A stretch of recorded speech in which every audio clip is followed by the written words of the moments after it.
मध्ये आज 23 डिसेंबर आणि हा मावळतीचा सूर्य 5:35 झालेले आहेत आणि आम्ही शूलपाणीच्या झाडीत उत्तर तटावर आहोत आणि आज आम्हाला या आश्रमामध्ये राहण्याचं भाग्य लाभलेलं आहे आणि हा आमचा रक्षक या ठिकाणी आहे आणि तुम्हाला आतून दाखवतो। मला सगळ्यात आवडलेलं ठिकाण हे असावं, इतकं छान आसन वगैरे लावण्याचं, फक्त लाईटची व्यवस्था नाही आहे आणि इथं खूप छान जागा आहे। असा राहण्याचा आनंद पहिल्यांदाच घेण्याची शक्यता आहे।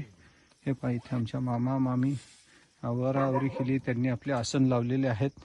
हे बाबाजींचे बॅग खोलायचा कार्यक्रम चाललेला आहे आणि इथे माझं आसन लावलेलं आहे। इकडे सूरज आणि ते दुसरे बाबाजी परिक्रमावासी आलेले आहेत, आराम करतायत, ज्यांचा आश्रम आहे। अगदी छान चंद्रमौळी आश्रम आहे। इथे पण अशी मोकळी जागा आहे।